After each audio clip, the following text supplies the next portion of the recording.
One of the biggest names in the history of Hollywood, Doris Day, has died at her home in California. She was 97. A singer and actress who originally wanted to be a dancer. She starred in many popular comedies such as Calamity Jane and Pillow Talk. She later became a prominent campaigner for animal welfare. David Sillito has been looking back at her career. We'll be home tonight by the light of a silvery moon. Doris Day, cracking that whip in Calamity Jane. No one captures better good-natured 50s Hollywood innocence. So whip crack away, whip crack away, whip crack away. Her romantic comedies were smart, glamorous box office hits. Pillow Talk with Rock Hudson won her an Oscar nomination. You ain't the kind of gal who'd break a date. No, I'm not. And I ain't the kind of guy that'd ask you to. I had a great time, and I think that they sensed it.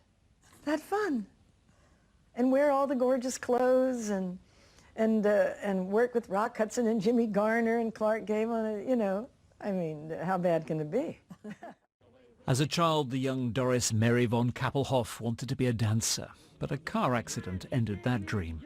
She then discovered she could sing. Once over lightly when we danced, and you held me tightly. In the late 40s, with her new stage name Doris Day, she was one of the highest paid singers in the business. When we walk hand in hand, the world becomes a wonderland. It's magic. The film Romance on the High Seas was her first screen role, and despite almost no acting experience, the star quality was immediately obvious. But behind it all was a troubled private life. You can't tell me what to do. In a pig's eye, I can't. George, you think you own me? You're right, I own you. That's exactly. This movie with Jimmy Cagney had echoes of the first of her 4 marriages. Que sera, sera. Her move into TV was a consequence of her third husband leaving her virtually bankrupt. Fashions had changed. Her movie career was over. In 1985, there was a reunion TV interview with a terminally ill Rock Hudson, but show business was over. Her life after this was devoted to her animal foundation.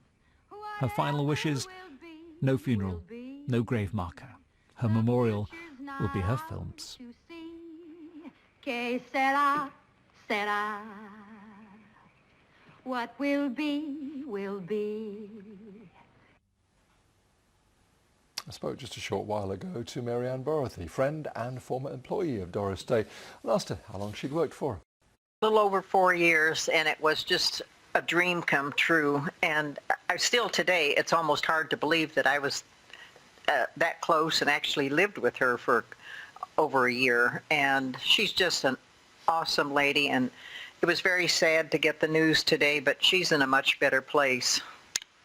And we're seeing pictures at the moment, Mary Ann, of the two of you together. It's an impossible question, I know, how will you remember her? Well, she was like a big sister to me. She, you know, somebody that here in Hollywood, you know, and I was a young kid in Indianapolis, and I just started networking, and when I actually met her, I almost couldn't believe it. I mean, she was so down to earth and so fun, and just, you know, she was the girl next door, and we just had great times. And, you know, she didn't act like I'm the big movie star and, you know, you're just a helper or something. And she's just an awesome lady, and I just feel very privileged that I had the chance to actually meet her, work for her, and live with her. Mary Ann, what did she make of that sort of girl next door, that very wholesome goody two-shoes image? It became a bit of a joke, didn't it? Well, yeah, she didn't always think of herself like that, but I said, her nickname was Clara Bixby that Billy DeWolf had given her, and I said, Clara, you know, people love you for that, and, you know, you've made money on that. You know, it's just that's a better image than some people have, so she just kind of laughed it off. And as she said, you know, working with Clark Gable, Jimmy Stewart, Rock Hudson, how bad can it be? But her private life, well, that was quite a private life, wasn't it? Was it 4 marriages? Yes, and I don't think any of them were really that good at all. And, you know, she just, you know, seemed to find the wrong person all the time. And, you know, but she was, you know, a good wife, and she just did what she had to do. On screen, at least, that relationship with Rock Hudson, that was one of the great on-screen romances. Oh, very much so, and they were good friends off screen and everything. And I always said, it's too bad she didn't marry him, even though he was gay. You know, he was a nice guy, and he really loved her, and the two of them always had great fun together. Marianne Borothy on the Hollywood legend Doris Day, who's died at the age of 97.